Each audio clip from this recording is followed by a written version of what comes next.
ప్రభునందు ప్రియమైన సహోదరి ప్రజలండి. మరి ఈరోజు వాక్యానికి గురించి ప్రార్థన చేస్తుంది. మోహనుద్ర మహాగండ సరశిద్ర నాథ పరిశుద్ధాత్ముడ ఆకాశాన్ని భూమిని సమస్తాన్ని సర్వాన్ని సృష్టించిన సృష్టికర్త నీకే స్తుతి, నీకే ఘనత, నీకే మహిమ చెల్లిస్తున్నాము. తండ్రి పరిసయ పరిశుద్ధ నీ కృపను బట్టి నీ ప్రేమను పెట్టిన ఆయన 2025 ప్రభు డిసెంబర్ నాయన ఈ సంవత్సరం అంతా ప్రభుత్వం ఎంతగానో కాచి కాపాడు ప్రభు నాయన. ఏసే నీ కృపలో నాయన మమ్మల్ని భద్రపరిచితండి. సజీవుల లెక్కల్లో మమ్మల్ని ఉంచినందుకు లెక్కలేని వెళ్ళలేని వేలాది వేలు కట్లాది కూడా స్తోత్రాలు నీ ఆల్రెడీ ప్రేరేత ప్రభు నాయన. ఇదిగో ఏసయ్య తండ్రి ప్రార్థన చేయించున్నాము తండ్రి. ఇంతవరకు ప్రభు పాటలు ఎందుకు నాయన తండ్రి మీరు ఉన్నారు ప్రభు, నీ నామాన్ని మీరు మహింపరుచుకున్నారు తండ్రి. ప్రభు సాక్ష్యాల్లో మీరు ఉన్నారు తండ్రి. ప్రభు ప్రభా నీ బిడ్డలకు ప్రభు నీ వాక్యం చెప్పుచుండగా తండ్రి ఏసయ్య అభిత్రమైన పెద్దల అగ్ని చేత కాల్చి నా శరీరాన్ని మరుగుపరచు, మాన స్వరాన్ని మరుగుపరచు, దయస్వరంతో మాట్లాడి దర్శించి ప్రభా నీ యొక్క పని కుమ్మరించి నీ నామానికి నువ్వు మహిమ తెచ్చుకోమని ఇస్తున్నాను వచ్చినాను తండ్రి. మరి ప్రభునందు ప్రియమైన సహోదరికి అందరికీ నూతన సంవత్సర శుభాకాంక్షలు అండి. మరి దేవుడు మహాకృపను బట్టి మన దేవుడు మరి 2025లో మనం ప్రవేశపెట్టాడండి. మరి ఈ యొక్క 1వ తారీఖున ఈ ఆల్రెడీ ప్రేరేందు మరి దేవుడు చూపించిన కృపలు ఎక్కడైనా స్థితులు చెల్లిస్తున్నామండి. ఈ 2025న దేవుడు ఆయన ఆశీర్వాదాల వర్షం మన అందరి మీద కుమ్మరించాలని, అందరిని ఆశీర్వదించాలనేసి మనం అందరం కూడా ఏం చేసి చెప్పండి, ప్రతిరోజు ప్రతి దినం కూడా అంటండి దేవునికి ప్రార్థన చేయాలంటండి. మరి ఈ యొక్క 2025 దేవుడు మనకి ఏ వాగ్దానం అయితే మరి ఆయన మరి ఇవ్వబోతున్నాడో మరి ఆ వాక్యాన్ని ఇప్పుడు చెప్పుచున్న ప్రార్థన చేసుకోవచ్చు. మోహనుద్ర మహాగండ సరశిద్ర నాథ పరిశుద్ధాత్ముడ ఆకాశాన్ని భూమిని సమస్తాన్ని సర్వాన్ని సృష్టించిన సృష్టికర్త నీకు స్థుతులు చెల్లించినాం తండ్రి. ఇప్పుడు ప్రభా నీ బిడ్డలకు వాక్యం చెప్పుచుండగా అభిత్రమైన పెద్దల అగ్ని చేత కాల్చి నా శరీరాన్ని మరుగుపరిచి మానస్వరాన్ని మరుగుపరిచి దయస్వరంతో మాట్లాడి దర్శించి నీ నామానికి మహిమ తెచ్చుకోమని ఇస్తున్నావు వచ్చినాను తండ్రి. మరి ఈరోజు మన వాక్యాంశం ఏంటంటే యెహోవా మహిమ. యెహోవా మహిమ యెషయా 58:8 అండి. సంబంధిత నీ ఆహారము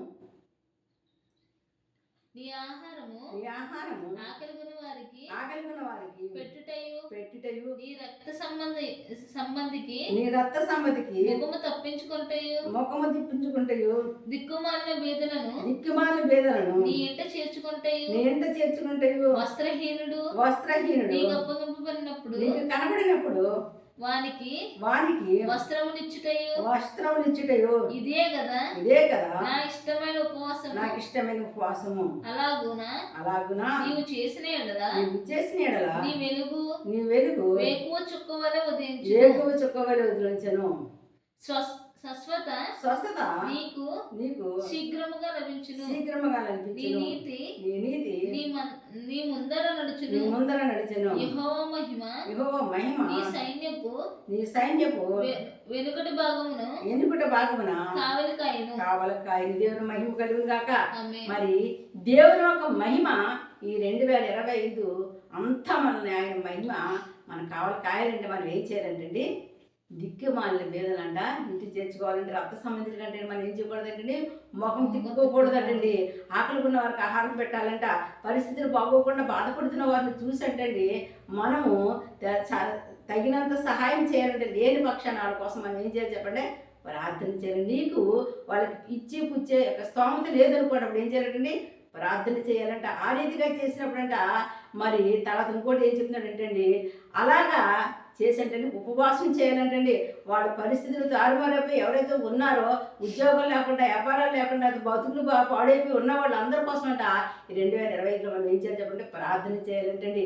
మనం దేవుని మహిమ చూడాలంటే, దేవుని యొక్క ఆశ్చర్యకరాన్ని చూడాలంటే, దేవుని యొక్క అద్భుతాలు మనం చూడాలంటే మనం ఏం చేయాలంటండి, దేవుడు చెప్తున్నాడండి 2025లో మనం ఏంటండి మరి ప్రతి ఒక్కరిని కూడా ఏం చేయాలి చెప్పండి, ప్రేమతో చూడాలంటండి, ప్రేమతో ఆదరించాలంటండి. మరి వాళ్ళ పట్ల మనల్ని చూసినప్పుడు అంటండి ఆ దేవుని ప్రేమలు కనబడాలంటండి. అలాంటప్పుడట వాళ్ళు ఏంటండి ఏముందో చెప్పండి, వాళ్ళు ఎంత కష్టంలో ఉన్నప్పుడు ఎంత బాధలో ఉండేటప్పుడు కూడా నిజమేరా వాళ్ళ దేవుడు ఉన్నాడని తెలుసుకుంటారు కనుక అప్పుడటండి దేవుడు అంటండి మన పట్ల ఏం చేస్తాం, మహిమకరమైన కార్యాలు చేస్తాడటండి, ఆశ్చర్యకరమైన కార్యాలు చేస్తాడటండి. అటువంటి ఆశ్చర్యకార్యాలు అద్భుత కార్యాలు చేయాలంటే కనీసం ఈ 2025లో మొట్టమొదటిసారి దేవుని మహిమ పొందుకోవాలి తండ్రి, నువ్వు ఇచ్చిన వాగ్దానాన్ని నేను స్వతంత్రించుకోవాలంటే ప్రతి వారము కూడా రోజుకు ఒక రోజు నేను ఉపవాసం ఉంటాననేసి నీవు ఈ యొక్క రాత్రికాల సమయం ఆల్రెడీ ఫ్రైడే 1వ తారీఖున ఈ నూతన సంవత్సరంలో నువ్వు ఏం చేయాలి చెప్పండి, వాగ్దానం చేసుకుని ఆయన ఏ వారం నేను విడిచిపెట్టిన తండ్రి, వారానికి ఒకసారి నేను ఏం చేస్తాను, ఉపవాసం ఉంటాను ఆయన. ప్రతి ఆదివారం నీ సన్నిధానానికే నేను వస్తాను ప్రభా. మరి ఇదిగో నువ్వు చెప్పిన రీతిగా, నువ్వు చేసిన వాగ్దానం రీతిగా మరి నేను నా యొక్క సైన్యం ఎనపట్టుకు భాగమున మరి నువ్వు నాకు కావాలిగా ఉండాలంటే ప్రభా నేను ఈ పనులన్నీ చేస్తాను. నువ్వేం చేయాలి చెప్పండి, దేవుడి కంటే సమర్పణ చేసుకోమంటాడండి.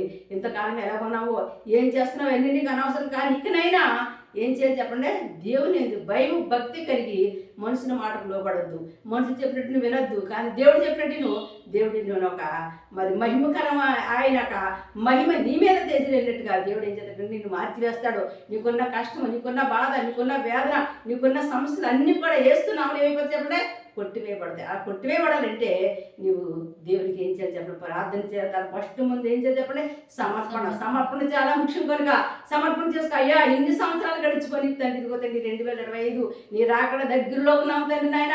ప్రతిరోజు ప్రతి దినం కూడా నేను ప్రార్థన చేసుకుంటానయ్యా, వారానికి ఒకసారి ఉపవాసుకుంటానయ్యా, నీ సన్నిధికి మానగా వస్తానయ్యా అనేసి ఎవరైతే దేవుని ఎదురు సమర్పణ చేసుకుంటారో వాళ్ళంటండి దేవుని యొక్క మహిమ చూస్తారంట. మీ వెనకెళ్ళినప్పుడు నువ్వు ముందున్నప్పుడు ఎవరైనా హాని చేయాలనుకుంటే ఏదైనా హాని కూడా నీకు జరగకుండా దేవుడు ఆయన నీకు ఎలా ఉంటాడు చెప్పండి, ఆయన వెనకట సైన్యానికి వెనక ముందు మరి కావలవాడు కాపులో ఉన్నప్పుడు మరి ఆ సైనికుడు ఎట్టి పరిస్థితుల్లో భయపడకుండా ఎరగదండి, ధైర్యంగా వెళ్ళిపోతాడు. అలాగే నువ్వే ప్రతి విషయంలో ప్రతి పనిలో నువ్వు ధైర్యంగా వెళ్ళగలుగుతావు. వెనక ముందు ఎవరున్నారు చెప్పండి, ఆయన ఆవరించి ఉన్నాడు కనుక, ఆయన సైన్యం ఉన్నది కనుక, సైన్యులు కనుక యెహోవా సైన్యుని వెనక ముందు ఆవరిస్తుంది కనుక నువ్వు భయపడక్కర్లేదు. కానీ ధైర్యం తెచ్చుకో. దేని గురించి ధైర్యం తెచ్చుకుంటా, దేవుడు నాతో ఉన్నాడు. ఈ 2025లో నేను చేసిన తప్పులు పొరపాట్లు అన్ని కూడా క్షమించి నన్ను ఆయన మహిమకరంగా నన్ను మార్చివేస్తాడు. నేను మరి నా పరిస్థితిలో నేను ఎంత మోసగాడినప్పటికీ, ఎంత మోసగతినైనప్పటికీ, దేవుని ఎదుట నేను ఎన్నో విషయాల్లో ద్రోహంగా కనబడినప్పటికీ అవన్నీ కొట్టివేస్తాడని నువ్వు నమ్మి విశ్వసిస్తే దేవుని ఎదుట సమర్పణ కలిగి సమర్పించుకొని ముందుకు సాగిపోయామంటే 2025 నీకు ఎలా ఉంటుంది చెప్పండి, దేవునికి మహిమకరంగా ఉంటుంది.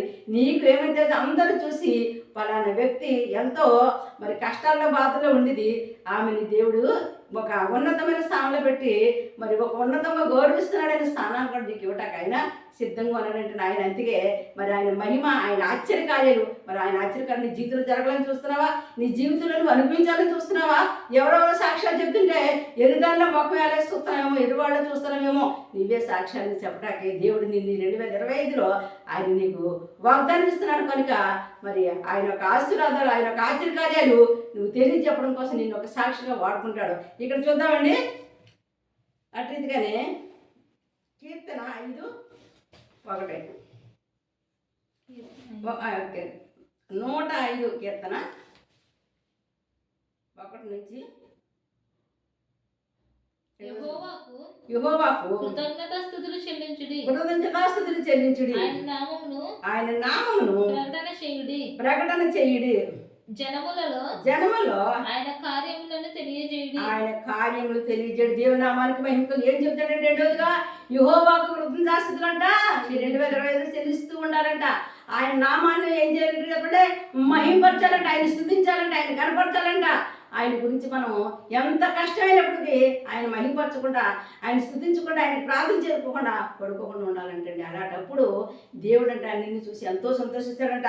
తర్వాత ఇంకా చదవమ్మా, ఆయన గూర్చి పాడుడి, ఆయన గురించి పాడుడి, ఆయన కీర్తించుడి, ఆయన ఆశ్చర్యకార్యాలన్నింటిని గురించి సంభాషణ చేయండి.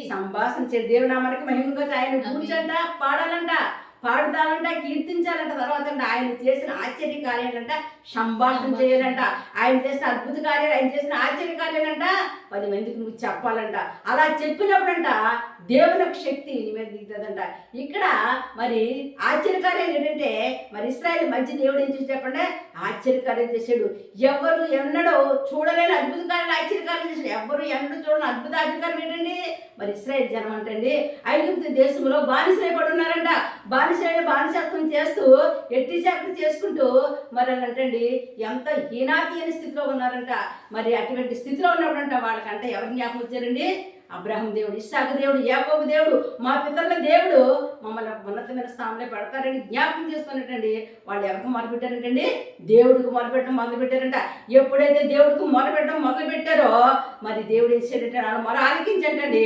వాళ్ళ కోసం అంట ఒక వ్యక్తిని పంపించాడండి. ఆ వ్యక్తి ఎవరండి?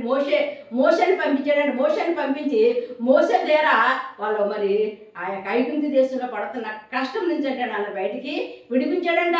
మామూలుగా విడిపించలేదండి, 10 అద్భుత కార్యాలు చేశాడండి. 10 అద్భుత కార్యాలు చేసి మరి నీటిని ఏం చేశాడు చెప్పండి? రక్తంగా మార్చాడంటండి. మరి కప్పలు పుట్టించాడంటండి. తర్వాత ఇంకా అద్భుత కార్యం ఏంటంటే పైనుంచి వరగళ్ళు అగ్ని వర్షం కూడా ఆయన కురిపించాడంటండి. ఇలాగా మరి 10 విధాలైన అద్భుతాలు చేస్తే కానటండి ఐగుప్తు నుంచి బయటకు రాగలంట. అంతకన్నా అద్భుతం ఏంటంటే తన తొలిసూరి ఆ యొక్క కుమారుడు చనిపోయినట్టు చేస్తే కనుకండి ఆ రాజు మనసు మారలేదంటే ఇవన్నీ ఇలా జరుగుతాను. ముందుగానే మోషతో ఏం చెప్పాడంటే నేను హృదయాన్ని ఏం చేస్తాను చెప్పండి, కట్టుబరుస్తాను, నువ్వు భయపడిన అవసరం లేదు, కానీ మరి నువ్వు ప్రార్థన చేసి నువ్వు చేతులెత్తి ప్రార్థన చేసి నేను చెప్పినట్టుగా చేసినప్పుడు నేను అద్భుతం చేస్తానని దేవుడు చెప్పాడు కనుక మరి మోషే చెప్పాడటండి. ఆ మోషే మరి ఇశ్రాయేలు మధ్యకు వచ్చినప్పుడు అంటండి ఎన్నో అవమానాలు ఎన్నో అడ్డంకులు అయినప్పటికీ కూడా మరి దేవుడు చేసిన వాగ్దానాన్ని జ్ఞాపకం చేసుకున్నట్టండి వాళ్ళంట ఆ పొరవ చేతి నుంచి ఇడిపించి తర్వాత మరి మొట్టమొదటిసారిగా వాళ్ళు బయటకు వచ్చేసిన తర్వాత వాళ్ళకి ఎదురైన సమస్య ఏంటో తెలుసండి? ఎర్ర సముద్రము అంటారు కదా మన పెద్దలు, ఎదురు చూస్తే నువ్వు వెనకాల చూస్తే గొయ్య. అటువంటి సమస్యలో ఇశ్రాయేల్ ఏం చేసేటప్పుడు చిక్కుకొని ఉన్నారంటండి. అప్పుడు అనుకుంటున్నారండి ఇశ్రాయేల్, అయ్యయ్యో ఈ మోసే మనల్ని ఈ యొక్క సముద్రంలోని ముంచేయడానికి మనం తీసుకొచ్చాడే, ఆ యొక్క ఐగుప్తు దేశంలో సమాధులు లేవని కానీ ఒకేసారి మనం ఇక్కడ సమాధి చేయడానికి తీసుకొచ్చాడు అనేసి మోషే మీద వీళ్ళు ఎంతగానో చదువుకుంటున్నారంట. ఎంతగానో ఏం చేస్తారు చెప్పండి? తిడుతున్నారంట, ఎంతగానో మాట్లాడుతున్నారంటండి. ఎందుకు అన్ని అద్భుతాలు చూశారు, 10 ఆశ్చర్యాలు 10 అద్భుతాలు చేశారు. ఏ రీతిగా దేవుడు తీసుకొచ్చాడో ఆయన దక్షిణాస్తాన్ని సాపి ఆ బాహుబలాన్ని సాపి ఏ రీతిగా ఆ పొరవ చేతిలోంచి తీసుకొచ్చాడు అవన్నీ తెలుసు. అయినప్పటికీ కూడా ఇక్కడ ఏం చేస్తున్నారు చెప్పండి? మోషే ఏంటండి చిన్న చూపు చూస్తున్నారంట, దేవుడిని చిన్న చూపు చూస్తున్నటువంటి సమయంలో మోషే దేవుడికి మొరపెట్టాడంట. మొరపెట్టగానే అంటున్నాడంటే దేవుడు నువ్వు ఆగిపోక సాగిపోమన్నాడంటండి. ఎప్పుడైతే మోషే ఆగిపోకుండా సాగిపోయాడో అప్పుడు వెంటనే 2 చేతుల పైకి ప్రార్థన చేసి ఎప్పుడైతే తన చేతిలో ఉన్న కర్ర ఎర్ర సముద్రం వైపు కొట్టాడో ఎర్ర సముద్రం అయిపోయిందంటండి 2 పాలు అయిపోయి ఇశ్రాయేల్ అంట 6 నెలలు నడిచారండి. దేవుడు నామనికి మహిమ కలుగును గాక. హల్లెలూయా. మన దేవుడు ఎవడండి? ఆయన శక్తిమంతుడు, ఆయన ఆశ్చర్యకార్యం చేసే దేవుడు. నీ పట్ల కూడా ఒక ఆశ్చర్యకార్యం చేస్తాడు. 2025లో ఈ నూతన సంవత్సరం 1వ తారీఖున దేవుడు నీతో మాట్లాడుతున్నాడు కనుక మరి ఎర్ర సముద్రంలో ఇశ్రాయేల్ ఎలాగైతే 6 నెలలు నడిచిపోయారు అలాగే నీకున్న ప్రతి సమస్య, ప్రతి కష్టము, ప్రతి బాధ, ప్రతి వేదన కూడా మరి ఆ సముద్రంలో కొట్టుకుపోతుంది. ఆ సముద్రంలో ఏమైపోతుంది చెప్పండి? కంటికి కనపడకుండా మాయమైపోతుంది. ఆనాడు ఐగుప్తులు ఎలాగైతే మరి సైన్యంతో పాటు ఎర్ర సముద్రంలో దేవుడు ముంచివేశాడో అలాగే నీ ఆశీర్వాదానికి అడ్డుగా ఉన్న ప్రతి అంధకార శక్తులు కూడా అందులో ఏం చేస్తాడు చెప్పండి? ఆయన కంటికి కనపడకుండా ఆయన ముంచివేస్తాడు కనుక నువ్వు దేనికి భయపడక్కర్లేదు, కానీ విశ్వాసంతో నమ్మకంతో ప్రార్థించు, ఎదురు చూడు, దేవుడు నీకు సహాయం చేస్తాడు. ఇశ్రాయేల్ని ఆస్వాదించిన దేవుడు ఇశ్రాయేల్ ఏం కోరుకున్నారండి? ఆయన మహిమను చూడాలనుకున్నారు, ఆయన యొక్క ఘనతను చూడాలనుకున్నారు, ఆయన చేసిన ఆశ్చర్యకార్యాలు చూడాలనుకున్నారు. వాళ్ళ కళ్ళ ఎదుట కట్టినట్టుగా దేవుడు ఇచ్చాడు చెప్పండి. ఆశ్చర్యకర చిన్న సంగతి కాదండి. ఆ యొక్క సముద్రం అంటే ఏమైపోయింది చెప్పండి? 2 పాయలుగా ఇడిపోవడమే కాదు, అటుపక్క కూడా ఇటుపక్క కూడా అయిపోతాయి. మధ్యన 6 నెలలు ఇశ్రాయేల్ అంట యాపీకి నడుచుకుంటూ వెళ్ళిపోయారంటండి. ఎంత గొప్ప సంగతి, ఎంత ఆశ్చర్యకార్యమో. ఆయన ఎవరండి? మహిమ గల దేవుడు, మహిమాన్వితుడైన దేవుడు, మహిమకరమైన కార్యాలు చేసే దేవుడు. నీ జీవితంలో కూడా మహిమకరమైన కార్యాలు చేస్తాడు. భయపడకో. నీ జీవితంలో నీ బిడ్డకి ఉద్యోగం లేదా, లేదా నీ బిడ్డకి గర్భఫలం లేదా, లేదంటే మరి వివాహం కాలేదని ఏడుస్తూ ఉన్నావా, లేదంటే మరి నీకున్న అప్పుల బాధలతో తలడెళ్ళిపోతున్నావా, నీకున్న రోగం చేత ఎవరికి చెప్పుకోకుండా మంచాన్ని కూడా కుమిలిపోతున్నావా, నువ్వే స్థితిలో ఉన్నప్పుడు కూడా రా యేసయ్య దగ్గర. 2025లో యేసయ్య నిన్ను గొప్ప చేయబోతున్నాడు, నిన్ను మహిమపరచబోతున్నాడు కనుక మరి ఆయన మహిమను నువ్వు చూసావంటే, ఆయన శక్తి అద్భుత ఆశ్చర్యకార్య శక్తి కార్యాలు నువ్వు చూసావంటే నిన్ను ఆయన ఏం చేస్తాడు చెప్పండి? ఆయన ద్వారా నీవు ఆయన కృపను పొందుకునే కృపను నీకు అనుగ్రహిస్తాడు కనుక భయపడక్కర్లేదు, కానీ ధైర్యం తెచ్చుకో. ఆయన మహిమ నీకు కనబడుతుంది, ఆయన వెలుగు నీ మీద పడుతుంది, నీలో ఉన్న చీకటి శక్తులన్నీ పారిపోతాయి. ఆయన వెలుగుతో నిన్ను నింపుతాడు, నీ కుటుంబాన్ని ఆస్వాదిస్తాడు, నీ కుటుంబాన్ని దీవిస్తాడు. కనుక మరి మెలకు కలిగి ప్రార్థించే మనం ఇప్పుడు ఎలా ఉన్నాం చెప్పండి. ఆయన రాకడ సమయంలో ఉన్నాం కనుక ఎక్కడ చూసినా భయంకరమైన పరిస్థితులు, భూకంపాలు, రాజ్యం మీదకి రాజ్యం లేవడం, దేవుడు ఏమేమైతే చెప్పాడో అన్ని మా కళ్ళెందుట్లో జరుగుతున్నాయి. కనుక అటువంటి భయంకరమైన పరిస్థితులు నీ కుటుంబం, నీ బిడ్డలు, నీ యొక్క బంధువులు, నీ స్నేహితులు, నీ దేశంలోని బిడ్డలందరూ పాడైపోకుండా ఉండాలంటే నువ్వేం చేయాలి చెప్పండి. ఒక ప్రార్థనా యోధుడుగా, ఒక ప్రార్థనా పరుడుగా నిత్యము ప్రార్థిస్తూ, నిత్యము దేవుని స్థుతిస్తూ మరి అనేకుల గురించి ప్రార్థించినప్పుడు నీ కుటుంబ స్థితిని ఆయన ఏం చేద్దాం చెప్పండి, హెచ్చిస్తాడండి. నీ కుటుంబ స్థితిని ఏం చేస్తాడు, యోబు కుటుంబ స్థితిని ఏ రీతిగా అయితే మరి ఆస్వాదించాడో, మరి యోబు తన స్నేహితుల కోసం ప్రార్థించినప్పుడు ఏ రీతిగా అయితే దేవుడు దీవించాడు ఆశీర్వాదం నీ కుటుంబం మీద కూడా వస్తుంది. కనుక భయపడక్కర్లేదు. మరి దేవుడు గొప్పవాడు, మన దేవుడు శక్తిమంతుడు, మన దేవుడు సర్వశక్తిమంతుడు. కనుక మరి ఇక నూతన సంవత్సరాన్ని దేవుడు మరి నీ జీవితాన్ని ఏమంటాడు చెప్పంటే నూతనంగా మార్చుకోమంటున్నాడు. ఏం చెప్తున్నాడండి, నూతనంగా మార్చుకో. నువ్వు ఎన్నాళ్ళు ఇంకా అలా ఉంటా కీళ్ళ దగ్గర చదువుతామండి. ఒకసారి 4వ వచనం, యెహోవాను వెతుకుడి, యెహోవాను వెతుకుడి, ఆయన బలమును వెతుకుడి, ఆయన బలమును వెతుకుడి, ఆయన సన్నిధిని నిత్యము వెతుకుడి. ఆయన సన్నిధి నుంచి ఏం చేయాలండి, యెహోవాను ఎదగాలంట. ఆయన బలమును ఎదగాలంటే నిత్యము ఒక రోజు చేసి ఒక రోజు చేయకపోవడం కాదు, నిత్యము సమర్పణ చేసుకో. ప్రతిరోజు బైబిల్ చదవాలి నేను, ప్రతిరోజు ప్రార్థన చేయాలి నేను, ప్రతి వారము ఆ సన్నిధికి వెళ్ళాలయ్యా. ఈ సమర్పణ నీళ్ళు ఎప్పుడైతే ఉందో నీకున్న అడ్డులు ఆటంకాలన్నీ తొలగిపోతాయి. దేవుని మహిమ నీ మీదకే వస్తుంది. ఆయన నీ కుటుంబం పట్ల ఆశ్చర్యకరంగా జరిగిస్తాడు. కనుక మరి నువ్వేం చేయాలంటే సమర్పణ కలిగి జీవితాన్ని జీవించినప్పుడు మరి అన్నాడు కూడా దేనికి భయపడక్కర్లేదు. ఏ సమర్పణ లేకుండా, ఏమీ లేకుండా, ఏ సంకల్పం లేకుండా ఏదో చేస్తున్నాను ఏదో చేస్తానంటే కుదరదు. ఏం చేయాలి చెప్పండి, ప్రతి దానికి సిద్ధపాటు ఉండాలి. సిద్ధపాటు లేకుండా ఏమీ చేయలేము. నువ్వు ఎక్కడికైనా ఊరేస్తున్నామంటే 2 రోజుల ముందు ఏమైపోతావు చెప్పండి, అన్ని సర్దేసుకుంటావు, అన్ని పెట్టేసుకుంటావు, చక్కగా ఆ రోజు సిద్ధపడిపోతావు. మరి అలాంటప్పుడు దేవుని సన్నిధానికి రావటానికి మరి దేవుని గురించి నువ్వు మరి చెప్పడానికి కూడా సిగ్గుపడిన అవసరం లేదు. కానీ నీకు దేవుడు ఇచ్చిన ఒక వాక్యాన్ని నువ్వేం చేయాలి చెప్పండి, 10 మందికి చెప్పాలంటే ఏం చేయాలి చెప్పండి, నువ్వు చదవాలి, నువ్వు సన్నిధికి వెళ్ళాలి. నువ్వు వింటేనే కదా నువ్వు ఎదరవాళ్ళకి చెప్పగలుగుతావు. విను, దేవుడు ఎందుకు నువ్వు బలపడు, తర్వాత ఇతరులు కూడా బలపరిచే శక్తిని దేవుడు ఆటోమేటిక్గా నీకే అనిపిస్తాడు. కనుక ఎట్టి పరిస్థితుల్లో భయపడక్కర్లేదు. నీకున్న రోగాలను చూసి భయపడక్కర్లేదు, నీకున్న సమస్యను చూసి భయపడక్కర్లేదు, నీకున్న మరి ఆర్థికపరమైన మరి ఇబ్బందులు బట్టి నువ్వు భయపడక్కర్లేదు. కానీ ప్రతి వారము ఎవరికి పెట్టాలి చెప్పండి, దేవుని మీద పెట్టి దేవుడు నిన్ను ఆస్వాదిస్తాడు. దేవుడు మరి ఇంకా ఎక్కడ చూద్దామండి 6 ఆయన చేసిన సూచన క్రియలను, ఆయన నోటి తీర్పులను జ్ఞాపకం చేసుకోండి. ఆయనే మన దేవుడైన యెహోవా. ఎవరటండి, ఆ ఇశ్రాయేలు ఐగుప్తు దేశంలో ఆ యొక్క ఐగుప్తులకి ఎటువంటి యొక్క తీర్పు ఇచ్చాడు తెలుసండి. ఆ యొక్క ఐగుప్తులు ఇశ్రాయేలు తరుగుతున్నప్పుడంట ఎర్ర సముద్రం మధ్యలోకి వెళ్ళి వచ్చేసిన తర్వాత అంట ఆ పొరో సైన్యం వస్తున్నప్పుడు ఆయన ఎర్ర సముద్రం మధ్యనంటండి ముంచేసాడంట. ఎవరండి, తీర్పు తీర్చేది ఎవరు? అందుకని పగ తీర్చుడు నా పని, 10 బలం నేను ఇస్తాను. దేవుడు తీరుస్తాడు నీ పక్షాన్ని. మనుషులు ఎవరు తీర్చరు, కానీ పగ మాత్రం నీ మీద పెట్టుకోవద్దు. ఏం పెట్టుకోవద్దు చెప్పండి, దేవుడి మీద భారం పెట్టుకో. దేవుడే నీ శత్రువుని ఏం చేస్తాడు, మిత్రుగా మార్చేస్తాడు. నీ శత్రువు అయితే నీకేం చేస్తాడో భోజనం పెడతాడు. కనుక ఆ ఐగుప్తులు ఎలాగైతే ఎర్ర సముద్రం ముంచివేశాడో అలాగే నీ శత్రువులు అందరూ కూడా ఆయన ఎర్ర సముద్రంలో ముంచివేసి నీకు విడుదల ఇస్తాడు, నీకు విజయాన్ని ఇస్తాడు. నీ యొక్క కుటుంబంలో, నీ కుటుంబానికి రక్షణ లేకుండా ఉన్నాము రక్షణ కలగజేస్తాడు. నీ కుటుంబంలో దీవెన లేకుండా ఉన్నాము దీవెనకరమైన వర్షాన్ని ఆయన కురిపిస్తాడు. అన్ని విషయాల్లో నిన్ను వర్ధలింపు చేసి ఆయన మహిమాన్వితుల దేవుడు, మహిమ గల దేవుడు అని 10 మంది నీ ద్వారా చెప్పుకునేలాగా మరి కృప కలగాలంటే నువ్వేం చేయాలి చెప్పండి, విశ్వాసంతో నమ్మకంతో సమర్పణ కలిగిన జీవితాన్ని జీవిస్తే దేవుడు అన్ని విషయాల్లో కూడా నిన్ను వర్ధలింపు చేస్తాడు. ప్రార్థన చేసుకుందాము. మహోన్నతుడా, మహాగరుడా, సరస్వతుడా, నాదా, పరిశుద్ధాత్ముడా, నువ్వెంత గొప్ప దేవుడు తండ్రి. ఇదిగో తండ్రి 2025 1వ తారీఖున ప్రభు తండ్రి నాయన నీ వాక్యంతో మాతో మాట్లాడేందుకు స్థితినిస్తుంది. ప్రతి బిడ్డ కూడా ప్రభు నాయన సమర్పణ కలిగి జీవించే ప్రభుని దయచేయండి తండ్రి నాయన. నువ్వు చేసిన వాగ్దానాన్ని జ్ఞాపకం చేసుకుని ప్రభు తండ్రి. ఇదిగో తండ్రి ప్రతి బిడ్డ తండ్రి ఇదిగో రక్షక నాదా పరిశుద్ధాత్మ స్వాముల్లో కాక ప్రభు తండ్రి ఇదిగో నాయన మెరుగు కలిగి ప్రార్థన చేసే కృపను దయచేయమని అడుగుతున్నాను తండ్రి నాయన. వాళ్ళ జీవితాల్లో ఆశ్చర్యకార్యాల జీవితాల్లో అద్భుత కార్యాలు మహత్వ కార్యాలు జరగాలంటే ప్రభు నాయన సమర్పణ కలిగిన జీవితాన్ని జీవించే కృప దయచేయండి ప్రభు నాయన. యేసయ్య తండ్రి రక్షక నీ కృపను జీవించండి, మీరు ఆశీర్వదించి దీవించమని అడుగుతున్నాను తండ్రి నాయన. తండ్రి నాయన రక్షణ లేని బిడ్డకి రక్షణ దయచేయండి అయ్యా, మారు మనసు లేని బిడ్డకి మారు మనసు దయచేయండి అయ్యా, పరిశుద్ధాత్మ లేని బిడ్డకి పరిశుద్ధాత్మ దయచేయండి అయ్యా నాయన.